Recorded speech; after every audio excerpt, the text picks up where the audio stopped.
ప్రజలను దీవించుతూనే వచ్చావు అని మాట్లాడుతారు. సంఖ్యాకాండము 23వ అధ్యాయం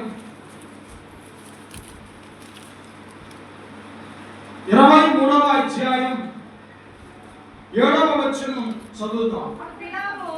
అప్పుడు బిలాము ఉపమాన రీతిగా ఇట్లనెను, ఆరాము నుండి బాలాకు, తూర్పు పర్వతముల నుండి మోయాబు రాజు నన్ను రప్పించి రమ్ము, నా నిమిత్తము యాకోబును శపింపుము, రమ్ము ఇశ్రాయేలును భయపెట్టవలెను అనెను. ఏమని శపించగలను? దేవుడు శపించలేదే. ఈ మాట జ్ఞాపకం చేసుకో. అలా ఉందా మీ బైబిల్లో కూడా? వారు శపిస్తున్నారు కానీ ఆ శాపాన్ని దేవుడు ఎలా మార్చాడు? దీవెనగా. ఇక్కడ మనం చదువుతుంటే నేను ఏమని శపించగలను? దేవుడు శపించలేదు కదా. నేను మిమ్మల్ని ఒక మాట అడుగుతాను, ఒక మాట అడగమంటారా? నువ్వు నాశనం అయిపోను అని ఎవరైనా నిన్ను శపించారు అనుకో, వారి శాపవచనం నీ మీద పనిచేస్తుంది అంటే నువ్వు చాలా వారి మీద తక్కువమైన అయి ఉండాలా, లేకపోతే దేవుడు నువ్వు కలిగి లేకపోయినా అయి ఉండాలా. ఈ రెండు విషయాలు. వారు ఏది చెప్పినా, ఒక రోజున ఒక దైవజనుడు దగ్గరికి నేను చెప్పాను, మరలా చెప్తున్నా. ఆ దైవజనుడు దగ్గరికి ఒక వ్యక్తి, ఈయన ఇక్కడ మీటింగ్స్ పెట్టాడు. ఈ దైవజనుడికి ఎదురుగా అతను కూడా అక్కడ సభ ఏర్పాటు చేశాడు. అతను ఏం చేస్తున్నాడు? మంత్రాలు చదువుతున్నాడు. అతని దగ్గర ఉన్నటువంటి శక్తులను ఆ దైవజనుడి మీద వదిలిపెడుతున్నాడు. ఇతను ప్రార్థన చేస్తున్నాడు, వాక్యం చెబుతున్నాడు, ప్రజలను ప్రభువులోకి రప్పించాలని తాపత్రయపడుతున్నాడు. వాళ్ళందరూ సిద్ధపరిచారు ఆ మంత్రగాడి.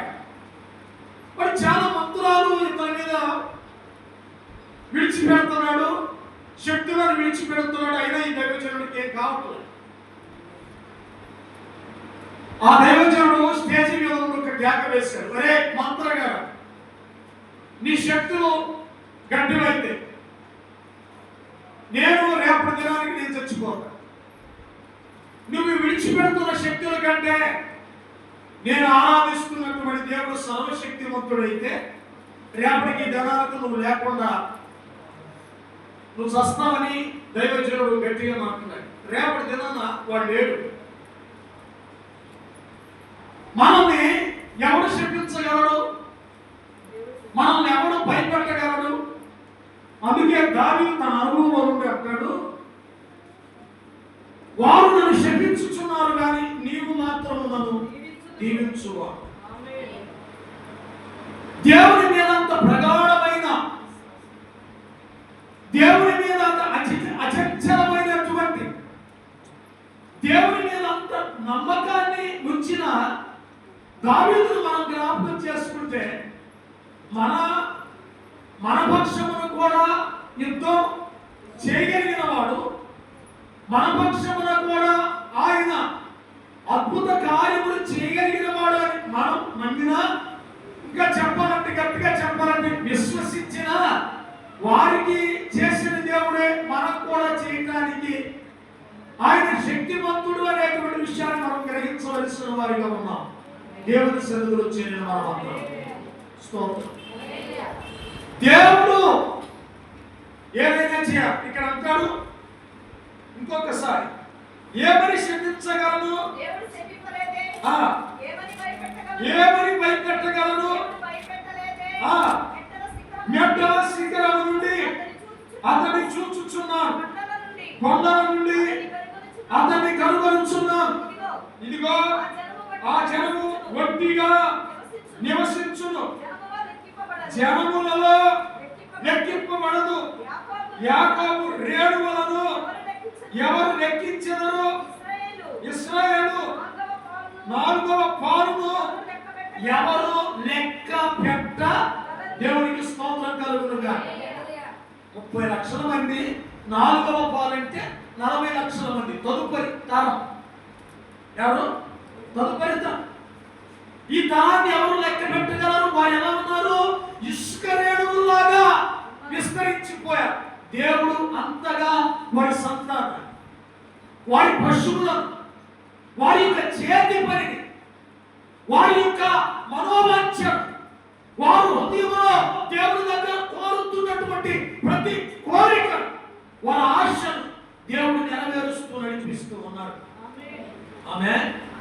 దేవుడు శపించు, దేవుడు దీవించు. దేవుడు స్తోత్రం చెప్పండి. దేవుడు ఎవరై ఉన్నాడు? దీవించు. పిలవము అవునంటే అవును, కాదంటే కాదు. అతను చెప్పిన ఏ మాట అయినా సరే, అతను చెప్తే తన నోటి నుండి ఏ మాట చెప్పినా దేవుడు దాన్ని రూఢిపరిచాడు. అందుకని బైబిల్లో ఒక మాట ఉంది, నా సేవకుని మాటలు నేను రూఢిపరచు. అంటే ముద్ర వేయి. ఆ మాటలు నెరవేర్చను. అబ్రహాము తనతో, మన పితరులతో దేవుడు చేసిన వాగ్దానం తరతరాలకు ఇప్పటి వరకు మనం దీవిస్తూ వస్తున్న మనం దేవుడిని జ్ఞాపకం చేసుకుంటే, అందుకని ఓ దైవజనుడు పాటి అబ్రహాము నమ్మిన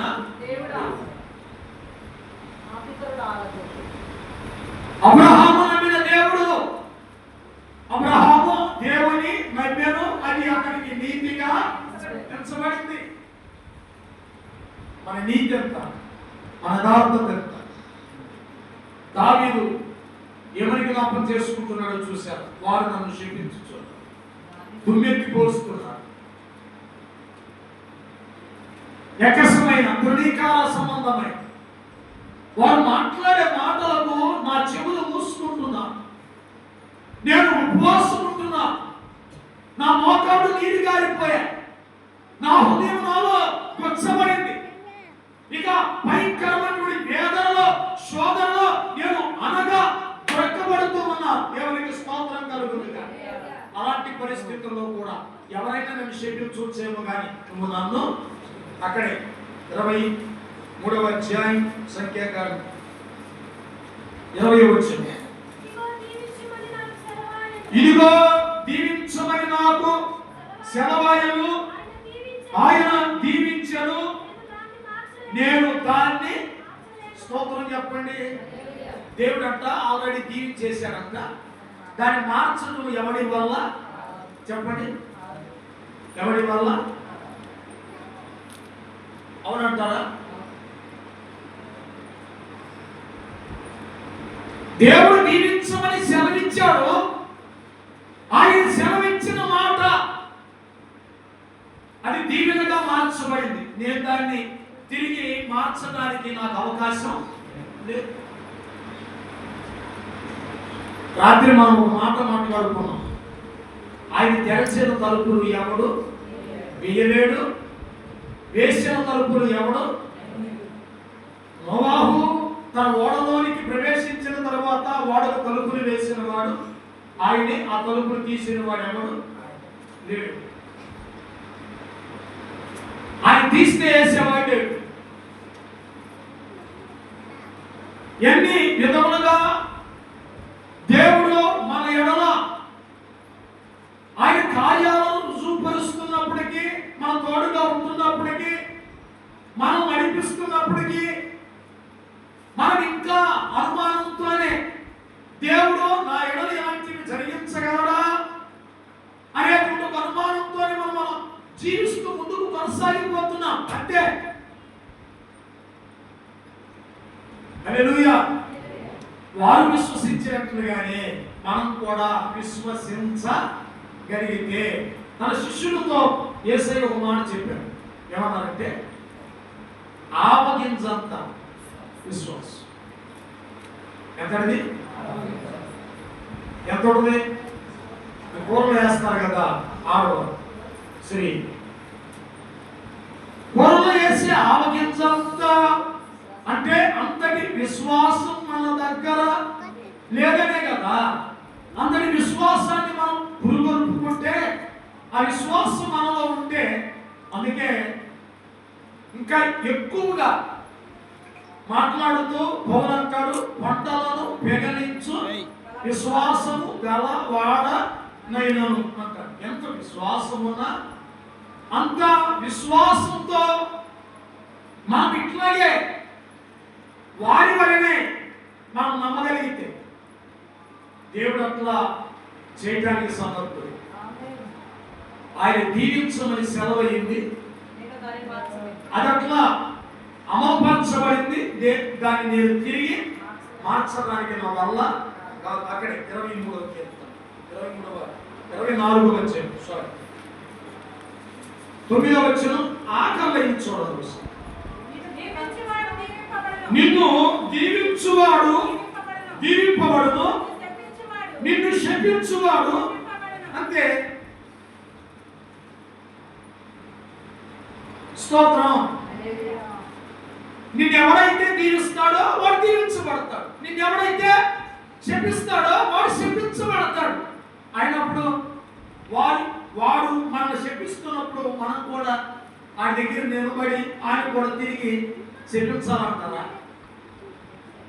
ఈ చెప్పిన మాట ప్రకారం, దేవుడు చెప్పిన మాట ప్రకారం ఆ మాటను మనం చదివాం కదా. దేవుడు మిమ్మలను దీవించును గాక అని ఎవరైనా పలికారనుకో మనం దీవించబడతామంట. మనల్ని ఎవరైనా శపించారనుకో వారే శపించబడతారు. ఇలా ఈ క్రమాన్ని దేవుడే ఏర్పాటు చేసినప్పుడు మనం ఎందుకని ఆ మాటను మార్చి మనల్ని శపిస్తున్న వారిని మరలా తిరిగి శపిస్తే? గలతీయులకు రాసిన పత్రిక